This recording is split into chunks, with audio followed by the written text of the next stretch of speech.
दिल्ली में छात्रों का आंदोलन गुरुवार को शाम तक पूरे दिन चर्चा में बना रहा। गुरुवार को भी राजधानी दिल्ली में छात्रों और युवाओं का धरना जारी रहा है। देश के अलग अलग राज्यों से छात्र सड़कों पर उतरे हुए हैं और शिक्षा मंत्री धर्मेंद्र प्रधान के इस्तीफे की मांग कर रहे हैं। ये वीडियो शूट होने तक अभी भी दिल्ली में धरना जारी है। पुलिस और प्रदर्शनकारियों के बीच तनाव बना हुआ है। मेन स्ट्रीम मीडिया के खिलाफ भी आवाजें उठती रह रही हैं।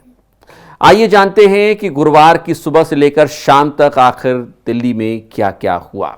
सुबह से ही बड़ी संख्या में छात्र दिल्ली के अलग अलग इलाकों में इकट्ठा होने लगे। हालांकि दिल्ली मेट्रो के 1 दर्जन से अधिक स्टेशनों को बंद भी किया गया, लेकिन बावजूद इसके छात्रों और युवाओं की भीड़ को रोका नहीं जा सका। बाद में सीजीआई सूर्यकांत ने दिल्ली मेट्रो के स्टेशनों को बंद करने पर गहरी नाराजगी भी जताई। उधर जंतर मंतर पर केंद्रीय शिक्षा मंत्री धर्मेंद्र प्रधान के इस्तीफे की मांग को लेकर धरना लगातार जारी है। पूरे इलाके में भारी पुलिस बल की तैनाती है। पुलिस की बैरिकेडिंग्स हैं। आरएएफ की बटालियनें तैनात की गई हैं।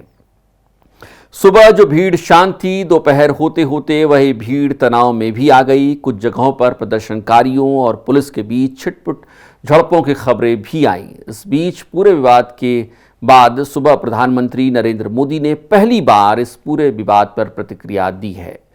उन्होंने कहा है कि पेपर लीक मामलों की सुनवाई के लिए फास्ट ट्रैक कोर्ट बनाए जाएंगे और दोषियों के खिलाफ सख्त कार्रवाई की जाएगी। लेकिन प्रदर्शनकारी संगठनों ने कहा है कि सिर्फ घोषणा काफी नहीं है। उनकी मांगें अब भी वही हैं, जवाबदेही तय हो और शिक्षा मंत्री का इस्तीफा होना चाहिए। कांग्रेस के साथ ही तमाम विपक्षी दल भी छात्रों की मांग के साथ खड़े दिखाई दे रहे हैं। विपक्षी दलों की मांग है कि केंद्रीय शिक्षा मंत्री धर्मेंद्र प्रधान इस्तीफा दें। विपक्ष ने सरकार के पेपर लीक के मसले पर चर्चा कराने के आश्वासन को तब तक मानने से इनकार कर दिया है जब तक केंद्रीय शिक्षा मंत्री का इस्तीफा नहीं हो जाता।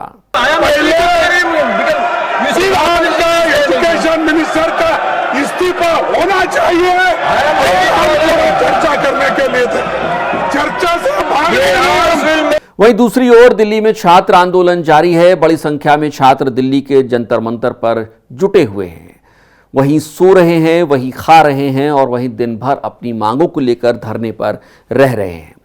दिल्ली में ऐसा आंदोलन तकरीबन 1 दशक के बाद देखा जा रहा है, जिसने केंद्र सरकार को परेशान कर दिया है।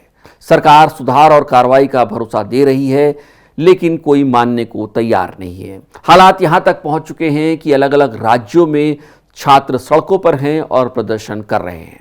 वहीं बातचीत का रास्ता अपनाने की बात भी कही जा रही है, लेकिन ऐसा लगता है कि इसके लिए सरकार ने अब देर कर दी है।